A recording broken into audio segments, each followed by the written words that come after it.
Ganito pala yun. Si ate, makarong-ganon pa siya.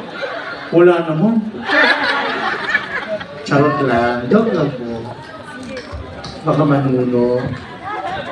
Pero masaya po kayo. Nandito kayo. Nag-enjoy po. Taga saan po yung mga nakaping?